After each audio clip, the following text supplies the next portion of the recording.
మల్లన్న దగ్గర సహాయం పొందినటువంటి బిడ్డలు జేలో అమెరికా, రష్యా. చలో అమెరికాలో ఉన్నారట వింతోడు సహాయం పొందిన వాళ్ళు. అమెరికా, రష్యా అంటాడు. రష్యా, ఇంకా యూకే, ఇటలీ, సింగపూర్, ఇటలీ. ఇదే మిర్యాలగూడకు సంబంధించినటువంటి ఒక బిడ్డ, ముస్లిం బిడ్డ. అరే వీళ్ళను అమెరికాకు పంపిన వాళ్ళను, రష్యా పంపిన వాళ్ళను, యూకేకి పంపిన వాళ్ళను, ఇటలీకి పంపిన వాళ్ళను దయచేసి వీళ్ళ అడ్రస్సులు కూడా కావాలి. వాళ్ళ ఇంటి అడ్రస్సులు ఇస్తే నేనే పోతారా? నేనే పోతా. అరే మనము ఇదే హైదరాబాద్ లో నాగలక్ష్మి అనే ఒక మహిళకు ఒక ఇల్లు కట్టించినాం. ఆ ఇల్లుకి ఎంత ఖర్చు అయిందిరా? 3 లక్షలు. కానీ నీ అకౌంట్లో ఎంత పడ్డాయిరా? 30 లక్షలు పడ్డాయిరా. 30 లక్షల నుంచి ఆ రోజు 3 లక్షలు తీసి ఇచ్చినవరా. ఆ తర్వాతనే వీనికి ఏం సోయ వచ్చిందంటే, అమ్మా నేను పిలిపిస్తే ప్రజలు డబ్బులు ఇస్తాను కాబట్టి తీన్మార్మలన్న థీమ్ సొసైటీ అని పెట్టుకోవాలి. పెట్టుకుంటే వచ్చిన పైసలు వచ్చినట్టు ఇలా పడతాయి, ఇక మనకే మిగులుతాయని ఏషంగా వచ్చిండు. నీ మోసాలు, నీ అక్రమాలు మొత్తం చదివి ఉన్నాను నేను. నీ మోసాలను దగ్గరగా చూసే ఇంత పని చేస్తున్నావా అని చూసిన.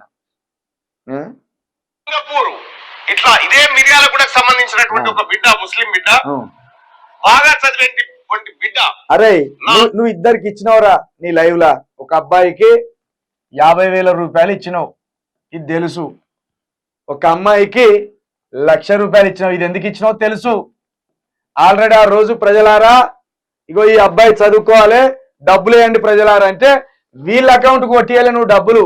తీన్మార్ మల్లిగాన్ థీమ్ సొసైటీకి డబ్బులు కొట్టించినావు.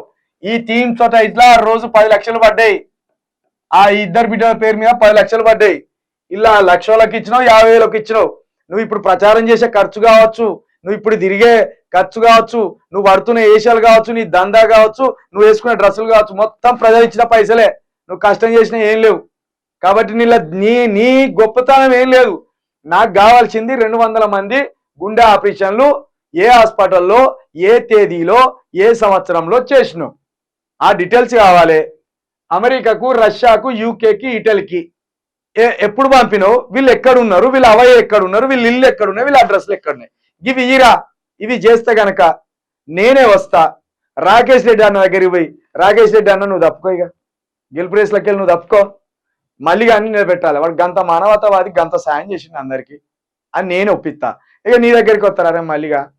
నువ్వు నీ ఎత్తా అంటే నాకు కళ్ళు మూసుకపోయినాయా, లేకపోతే నేను లేండ్రా? అప్పుడు 2021 జూలైలో నేను బయటకు వచ్చిన, 2022 నువ్వు జైల్లో ఉంటివి 100 రోజులు.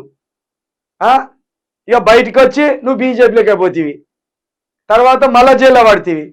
ఇక ఇవన్నీ ఎప్పుడు చేయించినవురా? వానితోటి ఇప్పుడు అడిగితే, వాడితో ఉండాలని అడిగితే అన్నాక వాడు ఇష్టం ఉన్నాడు చెప్తారు, కానీ దండం పెడతాం మాకు తెలియదు అన్న అంటారు.